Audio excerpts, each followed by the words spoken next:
Quand vous achetez une télé de 26 pouces, le 26 pouces vous parle évidemment de la surface de l'écran, pas de la grosseur de l'appareil comme tel. Si vous vous procurez une bouteille de boisson gazeuse d'1,5 litre, ce litre et demi, c'est la quantité de liquide que vous achetez, pas la grosseur du contenant. Bien sûr, le raisonnement est valable pour la marmelade, les vêtements et même la cylindrée des moteurs. Mais quand un promoteur ou un vendeur vous parle de la surface du condo qu'il veut vous vendre, c'est comme si les lois de la physique connue cessaient soudain d'exister. Nous tombons sur une planète inconnue, la planète des mauvaises surprises. Bonjour, bienvenue chez moi. Ici, c'est le salon. Voici le condo tout neuf d'Isabelle Fagnan. La salle à dîner, ma petite cuisine ici. Il est bien beau, mais elle n'est pas satisfaite. La première chambre, c'est la chambre de ma fille. Le problème, c'est que son condo serait plus petit que ce qu'on lui a vendu. On a ma chambre qui n'est pas très grande, puis que j'ai pas vraiment d'espace parce que le bureau d'ordinateur est là. Elle refuse de passer chez le notaire et veut que l'entrepreneur réduise le prix. Maintenant, les deux sont en conflit. J'ai 281 pieds en moins.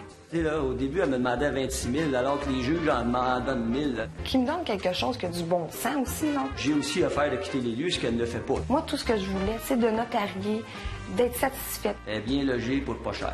À parler à ce monsieur-là, tu le vois tout de suite, il n'y a rien à faire. Quand il est question de la superficie des condos au Québec, les lois, la jurisprudence et les façons de faire provoquent de plus en plus de conflits comme celui-là.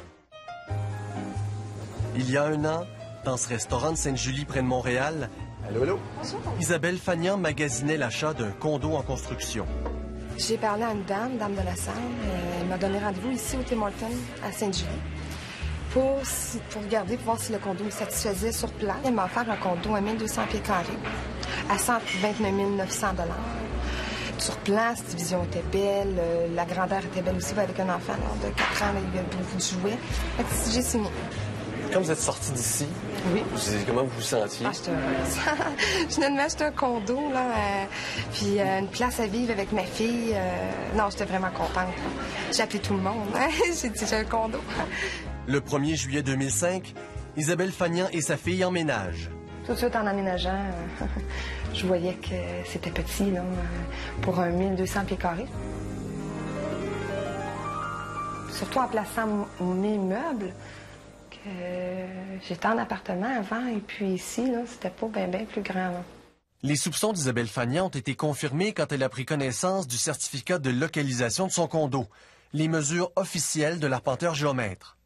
Elle n'avait pas 1200 pieds carrés, mais bien 919. Voici, à l'échelle, ce qu'Isabelle Fagnan s'attendait à avoir pour vivre avec sa fille. Une superficie de 1200 pieds carrés. Les 281 pieds carrés qui manquent représentent une pièce de 14 par 20. C'est presque le quart de la superficie. Jamais j'aurais pensé qu'un contracteur peut vendre en pieds carrés sur plan et d'arriver, peut-être espérer que la personne ne s'en aperçoit pas et notarie, puis qu'il y a 919 pieds carrés. J'aurais jamais cru ça. Pour défendre chaque pouce de sa réputation, l'entrepreneur nous a donné une entrevue. Quand les gens passent devant le notaire, ils reçoivent cette superficie-là officielle avec le certificat de localisation. Ils arrivent chez eux, ils comparent les deux, puis ils disent « Ah, c'est fait avoir ». C'est faux. François Héroux affirme que le différend s'explique en partie par le fait que les arpenteurs géomètres et les entrepreneurs ne mesurent pas les superficies de la même façon. Les arpenteurs mesurent la superficie nette et les entrepreneurs la superficie brute. La superficie nette, elle exclut les parties communes, et la superficie brute, c'est celle qu'on vous vend. Brigitte Brie nous a donné une explication sur mesure. Elle travaille dans le domaine de la construction résidentielle et connaît bien ces questions. L'arpenteur prend ce qu'on appelle des mesures cadastrales. Donc, il prend sa mesure à l'intérieur du panneau gyps d'une extrémité à l'autre. Par contre, certains entrepreneurs calculent différemment leurs mesures. Alors, le consommateur, lui, par exemple, peut se voir offrir une mesure qui est prise à partir du mur extérieur de briques jusqu'au mur opposé à l'extérieur encore là de l'unité. Et ça, c'est légal. Les entrepreneurs ont le droit de mesurer leur condo comme ils veulent.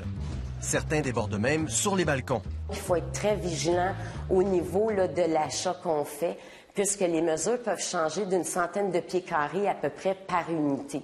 Dans le cas du condo d'Isabelle Fagnan, l'épaisseur des murs explique donc la disparition de 108 pieds carrés. Mais il en manquait 281. Ça n'explique donc pas tout. Il en manque toujours 173, soit 14 % de la superficie brute. Dans ce cas, surprise, François Héroux admet qu'il a commis une erreur.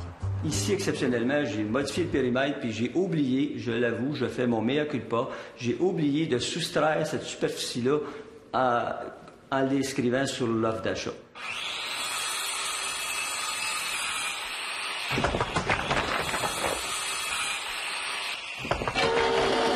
Lui, en faisant plus petit, il sauve de l'argent. Ses matériaux, sur la brique, il sauve de l'argent. Là, c'est à moi d'en sauver, là. C'est à moi, parce que moi, c'est pas ce que j'ai acheté. Pour Isabelle Fagnan, le calcul est simple. 281 pieds carrés manquants multipliés par la valeur de son condo au pied carré. Elle estime que ça vaut 30 000 $. Pour François Héroux, c'est démesuré. Et que c'est pas une règle de 3.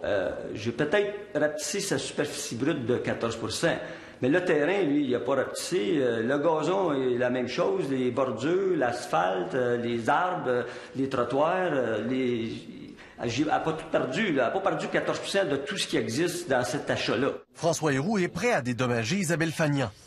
Il lui offre 2 à 3 000 $. Moi, je veux régler, je veux une entente qui a du bon sens. Pas régler les gens comme ça. 2 000 $, franchement. 2 000, c'est quoi? Moi, j'ai vérifié la jurisprudence que je vous ai remis d'ailleurs.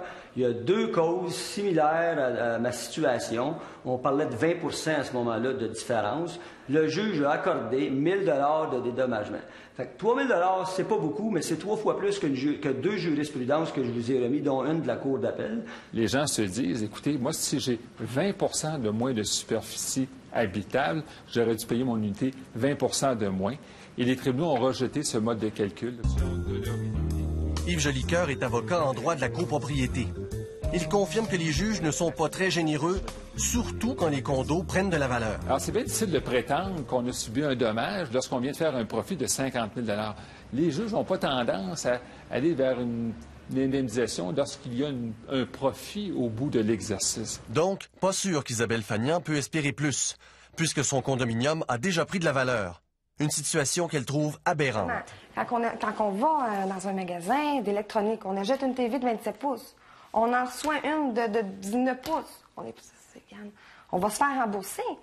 Si on est content, on la trouve belle, on va se faire rembourser la différence. Je comprends très bien, Mme Fagnan, de réagir ainsi. Mais il faut comprendre qu'au Québec, on est plus protégé dans l'achat d'une télévision que dans l'achat d'un condo. Selon Yves Jolicoeur, cela explique pourquoi la superficie des condos provoque de plus en plus de litiges au Québec.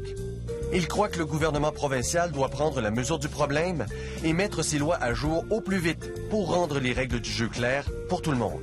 Que si, dans le fond, le système législatif prévoyait un système qui serait beaucoup plus difficile pour les promoteurs, on aurait tendance d'être plus honnête, entre guillemets, là, sur cette question-là, ou d'apporter plus de soins dans l'établissement des superficies lorsqu'on fait des ventes. François Héroux, lui, a ajouté une clause à son contrat. Il estime que ça suffit. Simplement de modifier et de clarifier le thème superficie brute sur les offres d'achat, comme je vous disais, et de mentionner que ça inclut des murs extérieurs. Déjà là, les litiges, il y en aurait moins. En attendant, François Héroux poursuit Isabelle Fagnan pour la forcer à passer chez le notaire ou à quitter. Isabelle Fagnan, elle, croit qu'elle pourra convaincre un juge qu'elle ne subit pas seulement un préjudice économique. Moi, c'est une qualité de vie que je perds en ayant 919 pieds carrés, là. J'ai pas de place, là. J'ai pas de place, les chambres sont petites, j'ai même pas de couloir. La superficie, là, pour marcher, pour jouer, il y en a pas. Moi, je trouve ça, écoute, il a profité de moi, puis en plus, il me poursuit.